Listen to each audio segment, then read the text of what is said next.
Hello मेरे प्यारे बच्चों। आज हम लोग जल्दी से छोटे से वीडियो में एक बहुत अच्छा कंसेप्ट आज सीखने वाले हैं। जैसा कि आप देख पा रहे हैं स्क्रीन पर, radial, tangential and normal acceleration, ये सारे क्या होते हैं इनके बारे में हम लोग जल्दी चर्चा कर लेते हैं। बच्चे, यहाँ पे हमने एक प्लेन बनाया, एक्स वाई प्लेन। ये हमारे कोऑर्डिनेट एक्सिस हैं, दिस इज़ ओरिजिन। ये हमारे पास कोई कर्व था जिसके अलावा कोई पार्टिकल मूव कर रहा था, and this curve is not circular motion और ये सर्कुलर पाथ, ये कुछ भी हो सकता है। मैंने एक जनरल कर्व बना लिया। यहाँ पे किसी पॉइंट पर हमने जो है बताया कि इस पॉइंट का पोजीशन वेक्टर जो है ओरिजिन के रेस्पेक्ट में ये आर वेक्टर से डिनोट किया गया, ठीक है। और चूंकि हमें पता है कि कर्व के टेंजेंशियल डायरेक्शन में वेलोसिटी वेक्टर होता है, तो ये हमने वेलोसिटी वेक्टर के लिए ये दिखा दिया, ठीक है। अब नोटेशन चेक करो, यहाँ पे हमने 1 2 3 ये 3 यूनिट वेक्टर हमने यहाँ पे असाइन कर रखे हैं। तो वेलोसिटी के डायरेक्शन में जो भी आएगा उसे हम लोग बोल देंगे tangential component of unit vector, ठीक है। ई आर क्या होता है कि एक ऐसा वेक्टर जो आर वेक्टर के डायरेक्शन में हो, ठीक है, उसे हम लोग बोलेंगे रेडियल कंपोनेंट, ठीक है, या रेडियल कंपोनेंट की डायरेक्शन में यूनिट वेक्टर। और ये ई थीटा जो होता है which is always perpendicular to r vector, इसके हमेशा परपेंडिकुलर रहता है, जैसा कि आप यहाँ पे देख भी पा रहे हैं, ठीक है। क्वेश्चन में एक चीज़ हमें गिवन था कि एक्स एक्सिस से, पॉजिटिव एक्स एक्सिस से जो वेलोसिटी वेक्टर है, जो उसका एंगल बन रहा है, दैट एंगल इज़ 5, ठीक है। ये हमें गिवन है क्वेश्चन में, दिस इज़ गिवन। इसको मैं लिख देता हूँ यहाँ पे, दिस इज़ गिवन, ठीक है। अब हमें बाकी की चीज़ें फाइंड आउट करना है कि नॉर्मल एक्सेलरेशन कितना होगा, टेंजेंशियल एक्सेलरेशन कितना होगा, ये सारी चीज़ें, ठीक है।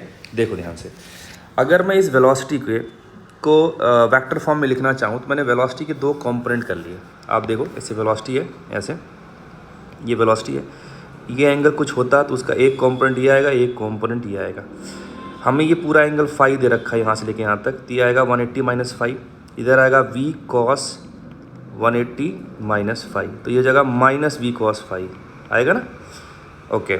और इधर जो आएगा वह आ जाएगा v sin 5, v sin 180 minus 5 को अगेन मैं लिख सकता हूँ v sin 5। तो इसके 2 कंपोनेंट आ गए, तो v sin 5 जो कि वाई डायरेक्शन में था जे कैप आ गया, माइनस v cos 5 के साथ मैंने आई कैप चिपका दिया, ठीक है, क्योंकि एक इधर था तो यहाँ माइनस आई कैप आ जाएगा, ये ऊपर वाला था, यहाँ पे यूनिट वेक्टर आएगा जे कैप। तो ये हमने वेलोसिटी ले लिया।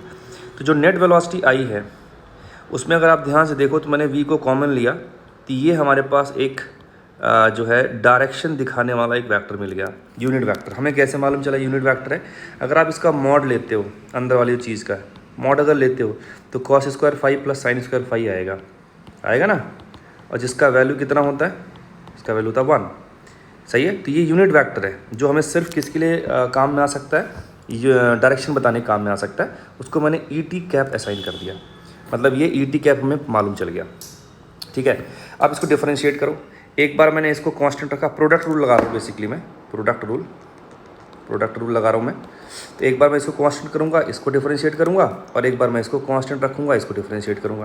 पहले वाले में मैंने क्या किया, v को डिफरेंशिएट किया, इसको क्या कर रखा, कांस्टेंट रखा, तो dv अपॉन dt, और इसको एज इट इज़ रख दिया माइनस cos 5 आई कैप प्लस साइन 5 जे कैप। क्लियर है? दूसरे में मैंने इसको कांस्टेंट रखा, माइनस cos 5 आ जाएगा साइन 5, और साइन 5 का आ जाएगा डिफरेंशिएशन आपका cos 5, सही है, ओके। और एक छोटी सी मिस्टेक यहाँ पे प्लस आएगा, ठीक है, हाँ। अच्छा, अब क्या करना है, अब आप देखो ध्यान से, और दूसरा ये 5 भी चेंज हो रहा है, तो चेन रूल लगाएंगे तो यहाँ पे d5/dt का भी टर्म आएगा। तो पहला हमने ये टर्म लिख दिया, दूसरा ये टर्म आ गया। अब अगर आप ध्यान से देखें, है ना, इस वाले टर्म को देखो आप, इस वाले को, इसको देखो ध्यान से, ये कुछ और नहीं है, ई टी कैप है। देखो ये वाला पूरा एज इट इज़ आ गया था ना, इसको मैंने ई टी कैप बोला था, तो ये पूरा ई टी हो गया, ई टी कैप, ठीक है। और ये वाली जो चीज़ है ना, ये वाली, ये ई टी कैप के परपेंडिकुलर है। ये जो वेक्टर आएगा और ये जो वेक्टर आपको ब्रैकेट में दिख रहा है, ये आपस में, ये वाला, ये आपस में 90 डिग्री है। कैसे? अगर आपको वेरीफाई करना है कि 90 डिग्री तो क्या करना चाहिए, 2 वेक्टर अगर 90 डिग्री पर हैं तो उनका डॉट प्रोडक्ट 0 होना चाहिए, आना चाहिए ना। देखो यहाँ पे अगर आप डॉट प्रोडक्ट लेते हो इन दोनों का, तो यहाँ आएगा minus cos 5 sine 5 plus sine 5 cos 5, तो मिलकर क्या कर देंगे 0। तो अगर ये ई टी कैप है तो मैंने इसको बोल दिया ई एन वैक्टर, ये ऐसा यूनिट वेक्टर है ई एन जिसका डायरेक्शन ई टी के परपेंडिकुलर होना चाहिए। तो वही चीज़ मैंने यहाँ पे लिखा है। तो अब ये 2 एक्सेलरेशन के कंपोनेंट आ गए, है ना, एक आ गया ई टी कैप के साथ और एक आ गया ई एन कैप के साथ। ये कहलाएगा आपका टेंजेंशियल कंपोनेंट ऑफ एक्सेलरेशन और ये कहलाएगा आपका नॉर्मल कंपोनेंट ऑफ एक्सेलरेशन। यहाँ तक क्लियर है? देखिए यहाँ मैंने लिखा भी है कि जो ई एन कैप है it is a unit vector perpendicular to e t cap, component of acceleration perpendicular to tangential direction is known as normal acceleration. वही सेम बात है कि ई टी के परपेंडिकुलर जो भी कंपोनेंट आएगा है ना उसको बोलेंगे ई एन वैक्टर, इधर इस डायरेक्शन में जो एक्सेलरेशन का कंपोनेंट आएगा है ना उसे हम लोग बोलेंगे नॉर्मल एक्सेलरेशन। ठीक है, और टेंजेंशियल एक्सेलरेशन हमें दे रखा है। अगर आप यहाँ से कंपेयर करोगे तो this term is modulus of tangential acceleration and this term is modulus of normal acceleration. ठीक है, तो उसी को मैंने यहाँ पे लिखा हुआ है, आपका ये दिख गया नॉर्मल एक्सेलरेशन और ये आपको दिख गया टेंजेंशियल एक्सेलरेशन। ठीक है, अच्छा एक छोटी सी बात और, मैंने सारे यूनिट वेक्टर को एक ही फ्रेम में दिखाने की कोशिश करी है। ये आर वेक्टर था हमारे क्वेश्चन के अकॉर्डिंग, ये आर वेक्टर था, इसी की डायरेक्शन में ई आर आएगा।